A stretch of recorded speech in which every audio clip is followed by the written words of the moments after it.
नमस्कार मित्रांनो, आज आपण बोलणार आहोत मुंबईच्या राजकारणातील त्या घडामोडींवर ज्यामुळे अवघ्या एका रात्रीत संपूर्ण चित्र बदलून गेलं। मुंबई महानगरपालिकेचा निकाल लागल्यानंतर सर्वांनाच वाटलं होतं की सत्ता कुणाकडे जाणार हे जवळपास ठरलेलं आहे।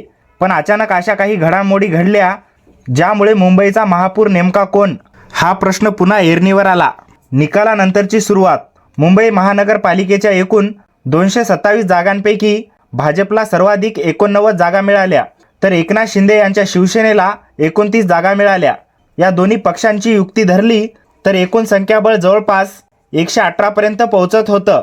महानगरपालिकेत सत्ता स्थापनेसाठी 114 जागांचा आकडा आवश्यक होता। म्हणजे तांत्रिकदृष्ट्या पाहिलं तर महायुतीकडे स्पष्ट बहुमत होतं। महापौर पदावरून संघर्ष। निवडणुकीच्या प्रचारादरम्यान देवेंद्र फडणवीस यांनी एक शब्द दिला होता की मुंबईचा महापौर मराठीच असेल। निकालानंतर जल्लोष सुरू होता, पण त्या जल्लोषामागे सत्तेसाठीची खरी खेळी सुरू झाली होती। भाजप सर्वाधिक मोठा पक्ष असल्यामुळे महापौर पदावर आपलाच दावा असल्याचं मानत होता, तर शिंदे गटाने देखील आपली भूमिका स्पष्ट केली होती। शिंदे गटाचा अनपेक्षित निर्णय। निकाल लागल्यानंतर एकनाथ शिंदे यांनी आपल्या सर्व 29 नगरसेवकांना तातडीने मुंबईतील एका हॉटेलमध्ये हलवण्याचा निर्णय घेतला। हा निर्णय राजकीय वर्तुळात चर्चेचा विषय ठरला। यातून हे स्पष्ट झालं की शिंदे गट आपली बार्गेनिंग पॉवर वापरण्याच्या तयारीत होता। याची भूमिका अशी होती की राज्यात मुख्यमंत्री भाजपचा असेल तर मुंबईचा महापौर शिवसेनेकडेच असायला हवा। बंद दाराआड चर्चा। हॉटेलमधील बंद खोल्यांमध्ये सलग बैठका सुरू होत्या। बाहेर वातावरण शांत दिसत होतं, पण आत मात्र राजकीय तणाव वाढत चाललेला होता।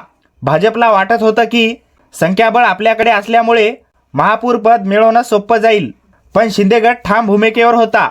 उद्धव ठाकरे यांचं विधान। याच दरम्यान उद्धव ठाकरे यांनी केलेल्या एका विधानाने संपूर्ण राजकारणाला वेगळंच वळण दिलं।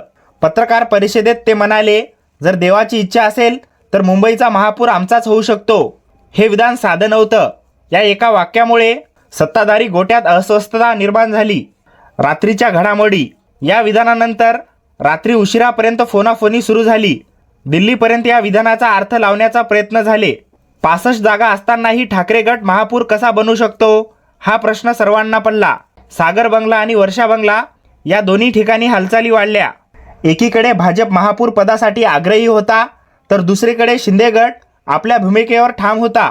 काही गुप्त भेटी झाल्याची ही चर्चा सुरू झाली। राजकारणात रातोरात समीकरण बदलतात हे महाराष्ट्राने अनेकदा पाहिलं आहे। महापौर पदाच्या 3 शक्यता। या परिस्थितीतून 3 शक्यता पुढे येत आहेत। पहिली शक्यता, भाजप सर्वात मोठा पक्ष म्हणून आपला महापौर बसू शकतो। दुसरी शक्यता, महायुती टिकवण्यासाठी 2.5 वर्षांचा फॉर्म्युला लागू होऊ शकतो। तिसरी आणि सर्वात धक्कादायक शक्यता, जर ठाकरे गट, काँग्रेस आणि काही अपेक्षा एकत्र आले आणि शिंदे गटातील काही नगरसेवकांनी साथ बदलली तर नवं समीकरण तयार होऊ शकतं। निष्कर्ष, मुंबईच्या महापौर पदासाठी ही लढाई फक्त एका खुर्चीसाठी नाही, तर भविष्यातील राजकारणाची दिशा ठरवणारी आहे। पुढील काही तास आणि दिवस मुंबईच्या राजकारणासाठी अत्यंत महत्त्वाचे असणार आहेत। तुमच्या मते मुंबईचा पुढचा महापौर कोण होणार? कमेंटमध्ये तुमचं मत नक्की सांगा। अशा सविस्तर आणि संतुलित राजकीय विश्लेषणासाठी आमच्या चॅनलला नक्की सबस्क्राईब करा। धन्यवाद। जय हिंद, जय महाराष्ट्र।